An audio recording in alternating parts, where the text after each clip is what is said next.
12 ans passés à la présidence de la Fédération des aveugles de France, quel bilan?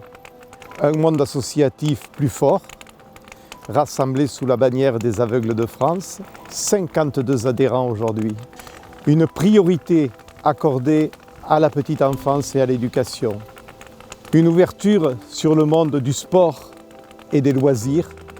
Une priorité donnée à la formation des professionnels dédiés à l'autonomie des personnes déficientes visuelles, un soutien confirmé à la recherche médicale, une priorité absolue mise à l'accès au savoir et à l'accès aux livres, 7% de livres accessibles aux personnes aveugles et le braille toujours maltraité dans la patrie de Louis Braille. Quel scandale! Sous ma mandature, j'ai fait de la Fédération des aveugles et amblyopes de France l'interlocuteur privilégié des pouvoirs publics et des grands institutionnels. De grandes batailles et de belles victoires en faveur de l'accessibilité universelle. Mais il reste tant et tant à faire.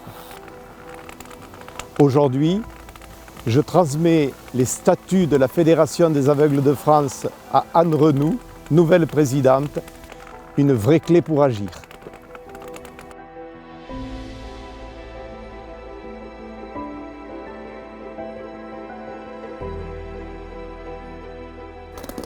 Je suis Anne Renoux, nouvellement présidente de la Fédération des aveugles et amblyopes de France sur le territoire français et d'outre-mer.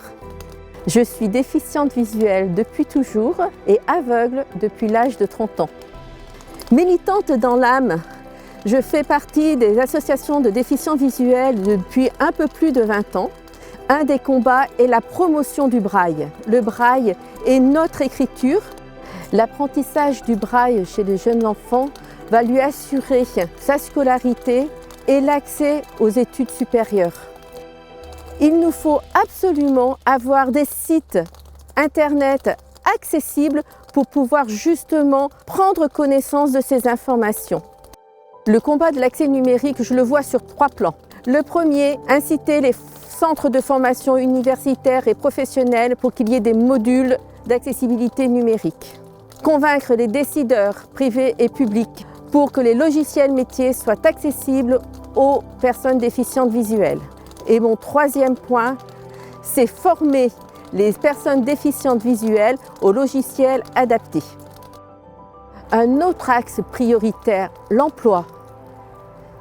50% des personnes déficientes visuelles sont en emploi. Être citoyen, c'est travailler également. Encore faut-il avoir en temps et en heure des aménagements de postes de travail. Quels sont les parents qui accepteraient que leurs enfants puissent aller à l'école sans leurs bons outils? L'acquisition de l'autonomie des personnes déficientes visuelles passe entre autres par la formation des instructeurs pour l'autonomie. Cette formation est dispensée aujourd'hui à la Fédération des aveugles de France, formation diplômante. Notre inclusion passe aussi par l'accessibilité du cadre bâti, de la voirie et des transports. Ce combat de longue date restera un axe prioritaire de la Fédération des aveugles et amblyopes de France. Alors, tous ensemble, en 2021, travaillons à la meilleure autonomie et à l'accès aux droits des personnes aveugles et malvoyantes. Anne Renoux prend le relais de Vincent Michel pour poursuivre le chemin et ouvrir de nouvelles voies. Nouvelle présidence, nouvelle année, meilleurs vœux.